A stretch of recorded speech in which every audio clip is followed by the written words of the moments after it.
வணக்கம். பரபரப்பு மீடியா செய்திகளுக்காக நான் நிரோஷன். புதிய கனேடிய பிரதமர் மார்க் கார்னி கனடாவின் பொருளாதார மற்றும் அரசியல் எதிர்காலத்திற்கு அமெரிக்க ஜனாதிபதி டிரம்பின் அச்சுறுத்தல்களுக்கு மத்தியில் ஓட்டப்போட்டியின் தொடக்க துப்பாக்கி சூடு நடத்தி ஏப்ரல் 28 ஒரு திடீர் தேர்தலுக்கு அழைப்பு விடுத்துள்ளார். பிரதமர் மார்க் கார்னியும் அவரது கன்சர்வேட்டிவ் கட்சி எதிர்ப்பாளரும் ஞாயிற்றுக்கிழமை வர்த்தக போர் மற்றும் அமெரிக்க ஜனாதிபதி டொனால்ட் ட்ரம்பின் 51வது மாநில இணைப்பு அச்சுறுத்தல்களின் பின்னணியில் தங்கள் தேர்தல் பிரச்சாரங்களை தொடங்கினார்கள். ஏப்ரல் 28 வாக்கெடுப்புக்கு முன் 5 வார தேர்தல் பிரச்சாரம் இருக்கும் என்று கார்னி அறிவித்தார். வரும் 5 வாரங்களும் கனடா முழுவதும் வழமைக்கு மாறாக தேர்தல் பிரச்சாரங்கள் பொறிபறக்கும். வழமைக்கு மாறாக தேர்தல் பிரச்சாரங்கள் பொறிபறக்கும் என்று நாம் கூறுவதற்கு ஒரு காரணம் உள்ளது. அந்த காரணம் கனடாவின் பிரதான கட்சிகளான பிரதமர் மார்க் கார்னியின் லிபரல் கட்சியும் எதிர்க்கட்சியான கன்சர்வேட்டிவ் கட்சியும் தமக்கிடையே மட்டும் போட்டியிடவில்லை. அமெரிக்க ஜனாதிபதி டிரம்பில் இருந்து கனடாவை காக்கப் போவது யார் என்பதிலும் போட்டியிடுகிறார்கள். கனடாவின் பொருளாதாரத்தை சிதைத்து அதன் மூலம் கனடாவை அமெரிக்காவின் 51வது மாநிலமாக மாற்றப் போவதாக ட்ரம்ப் சபதம் செய்திருக்கிறார். பிரதமர் மார்க் கார்னி தேர்தல் அறிவிப்பை வெளியிட்ட போது ஜனாதிபதி டொனால்ட் ட்ரம்பின் நியாயமற்ற வர்த்தக நடவடிக்கைகள் மற்றும் நமது இறையாண்மைக்கு அவர் விடுத்த அச்சுறுத்தல் காரணமாக நாங்கள் எங்கள் வாழ்நாளில் மிக முக்கியமான தேர்தலை எதிர்கொள்கிறோம் என்றார். ட்ரம்ப் நம்மை உடைக்க விரும்புகிறார், அதன் மூலம் அமெரிக்கா நம்மை சொந்தமாக்க முடியும் என்று ட்ரம்ப் நினைக்கிறார். இதை நடக்க விட மாட்டோம்.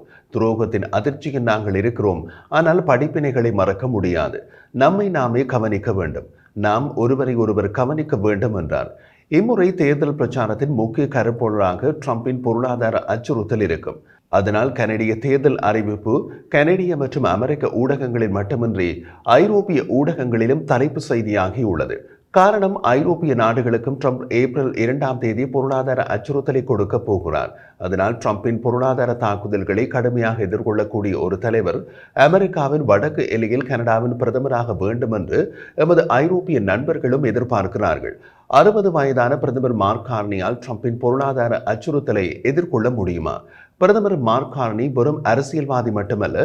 கனடாவில் 2008 நிதி நெருக்கடி ஏற்பட்டது. அப்போது பிரதமர் மார்க் கார்னி பேங்க் ஆஃப் கனடாவின் தலைவராக இருந்து பொருளாதாரத்தை சீர்படுத்தினார். ஐரோப்பிய ஒன்றியத்திலிருந்து பிரிட்டன் வெளியேறிய பிரெக்சிட்டின் தாக்கத்தால் பிரிட்டனின் பொருளாதார நெருக்கடி ஏற்பட்டது. 2013 பிரதமர் மார்க் கார்னி பேங்க் ஆஃப் இங்கிலாந்தின் தலைவராகி பிரிட்டிஷ் பொருளாதாரத்தை நிர்வகிக்க உதவினார்.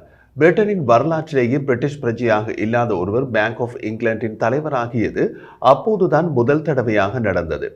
எதிரணியில் கன்சர்வேட்டிவ் கட்சியின் தலைவர் பியர் பாலியேவ் ஒரு தொழில் அரசியல்வாதி மற்றும் தீக்குளிக்கும் ஜனரஞ்சகவாதி. அவர் கனடாவுக்கு முதலிடம் கொடுப்பேன் என்று கூறுகிறார். கார்னி கவர்னர் ஜெனரலான மேரி சைமனை சந்தித்து கனடாவின் 44வது நாடாளுமன்றத்தை கலைத்துவிட்டு தேர்தலுக்கு அழைப்பு விடுக்குமாறு கூறினார். கனடிய கூட்டாட்சி சட்டத்தின் கீழ் ஒரு தேர்தல் பிரச்சாரத்தில் குறைந்தபட்ச நீளம் 37 நாட்களாக இருக்க வேண்டும். அப்போதுதான் உலகின் பரப்பளவில் 2வது பெரிய நாடான கனடாவில் அனைத்து இடங்களுக்கும் சென்று தேர்தல் பிரச்சாரம் செய்ய முடியும்.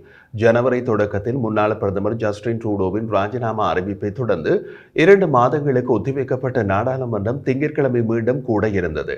அதற்கு முன் நாடாளுமன்றத்தை கலைத்து தேர்தல் தேதியை அறிவித்துள்ளார் கனடிய பிரதமர் மார்க் கார்னி. அவரது லிபரல் கட்சி கருத்து கணிப்புகளில் முன்னோடியில்லாத ஊசலாட்டத்தை அனுபவித்ததால் கார்னியின் தேர்தல் அறிவிப்பு முடிவு வந்துள்ளது. அது இப்போது லிபரல் கட்சியை கன்சர்வேட்டிவ் கட்சியை விட முன்னிலைப்படுத்தியுள்ளது. நாடாளுமன்றம் கலைக்கப்படுவதற்கு முன்னர் தற்போதைய லிபரல் கட்சியினர் 152 இடங்களை வைத்திருந்தனர். கன்சர்வேட்டிவ் கட்சிக்கு 120, பிளாக் கியூ பெகோய்ஸ் 33, NDP 24 மற்றும் பசுமை கட்சிக்கு 2 இடங்கள் இருந்தன. டல்ஹவுசி பல்கலைக்கழகத்தின் பொது நிர்வாக பள்ளியின் இயக்குனர் லோரி டான்புல் கார்னி கேம் சேஞ்சராக இருந்து லிபரல் கட்சியின் அதிர்ஷ்டத்தை முற்றிலும் தலைகளாக மாற்றிவிட்டார் என்று கூறினார். அவர் மேலும் தெரிவித்த போது, பெருகிய முறையில் இந்த தேர்தல் உண்மையில் கட்சிகளை பற்றியது அல்ல, அவை பிரதிநிதித்துவப்படுத்தும் பிராண்ட்களை பற்றியதும் அல்ல.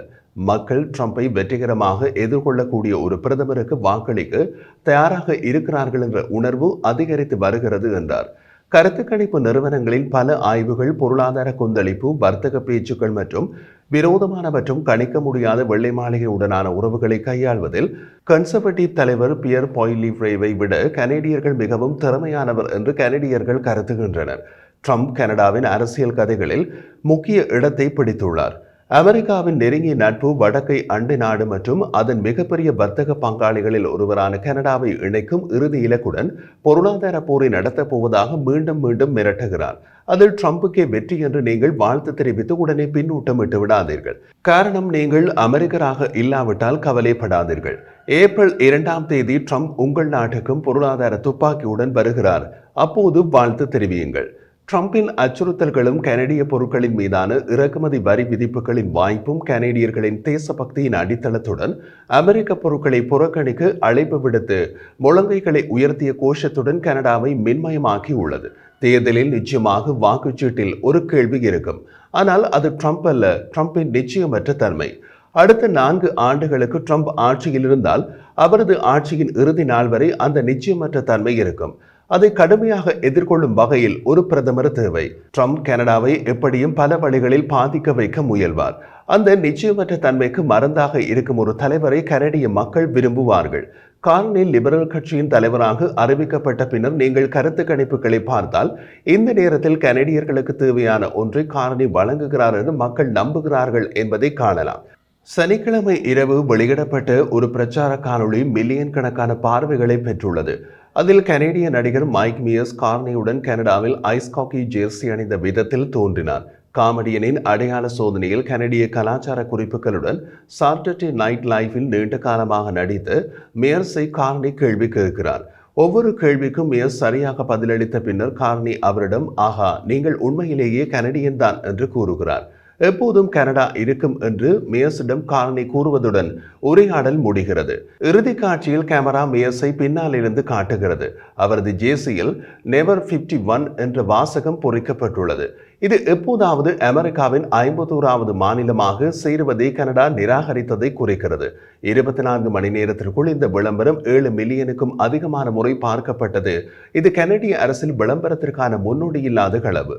ஏப்ரலில் லிபரல் கட்சி வெற்றி பெற்றால் அது நாட்டின் வரலாற்றில் மிகப்பெரிய அரசியல் மறுபிரவேசமாக நினைவு கூறப்படும் மற்றும் கன்சர்வேட்டிவ் கட்சிக்கு தேர்தல் முடிவு பேரழிவுகரமான இழப்பாக மாறிவிடும். காரணம், சமீப காலம் வரை தேர்தல் கன்சர்வேட்டிவ் கட்சிக்கு சாதகமாக இருந்தது. லிபரல் கட்சி அடிமட்டத்தை நோக்கி போய்க் கொண்டிருந்தது.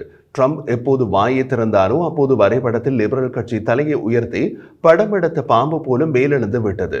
ட்ரம்ப் ஒரு வர்த்தக போரை அறிவிக்கும் வரை ஆளும் லிபரல் கட்சி இந்த ஆண்டு ஒரு வரலாற்று தேர்தல் தோல்விக்கு தயாராக இருப்பதாக தோன்றியது. கனடா அமெரிக்காவின் 51வது மாநிலமாக மாற வேண்டும் என்று ட்ரம்ப் பலமுறை கூறியது கனடிய அரசியலை தலைகளாக திருப்பிவிட்டதை அமெரிக்க ஜனாதிபதி ட்ரம்ப் வெள்ளிக்கிழமை ஒப்புக்கொண்டார். கனடாவின் இறையாண்மை மீதான ட்ரம்பின் தினசரி தாக்குதல்கள் கனேடியர்களை கோபப்படுத்தியது மற்றும் கனடிய தேசியவாதத்தின் எழுச்சிக்கு வழிவகுத்தது. இது லிபரல் ஆதரவு எண்ணிக்கையை உயர்த்தியுள்ளது. நெருக்கடியான நேரத்தில் அரசாங்கத்திற்கு வலுவான மற்றும் தெளிவான ஆணை தேவை என்று கார்னி கூறியுள்ளார். அடுத்த தேர்தலில் நம் வாழ்நாளில் மிக முக்கியமான ஒன்றாக இருக்கும் என்று ஒரே இரவில் சமூக வலைதளங்களில் பதிவிட்டுள்ளார். ஜஸ்டின் ட்ரூடோவின் ராஜினாமா கனடாவை இணைக்கப் போவதாக ட்ரம்பின் அச்சுறுத்தல்கள் மற்றும் புதிய லிபரல் தலைவராக காரணியின் விரைவான உயர்வு உட்பட குழப்பமான காரணிகள் கனடாவின் அரசியல் நிலப்பரப்பை வியத்தக முறையில் மாற்றியுள்ளது. கனேடியர்கள் எப்படி உணர்கிறார்கள் என்பதோடு தொடர்புடைய விஷயங்களை கூறுவதில் கன்சர்வேட்டிவ் கட்சி குறைவாக தெரிகிறது. சில மாதங்களுக்கு முன்பு கன்சர்வேட்டிவ் கட்சி தலைவர் பொலியேவ் வீட்டு விலை உயர்வு உட்பட உள்நாட்டு பிரச்சனைகள் பற்றி பேசினார். ஆனால் இப்போது அவர் அது பற்றி பேசுவது இல்லை. இருப்பினும் கனேடியர்கள் இடம் மாறி இருந்தாலும் கன்சர்வேட்டிவ் அதே செய்தியை வைத்திருக்கிறார்கள். தேர்தல் பிரச்சாரம் 37 நாட்கள் நீடிக்கும். மற்ற கட்சிகளும் போட்டியிடும் நிலையிலும் லிபரல் மற்றும் கன்சர்வேட்டிவ் ஆகிய இரு கட்சிகளுக்கு மட்டுமே ஆட்சி அமைக்க வாய்ப்பு உள்ளது. தனித்து அல்லது வேறொரு கட்சியுடன் ஆதரவுடன் நாடாளுமன்றத்தில் பெரும்பான்மையை பெறும் கட்சி அடுத்த அரசாங்கத்தை அமைக்கும். அதன் தலைவர் பிரதமராக இருப்பார்.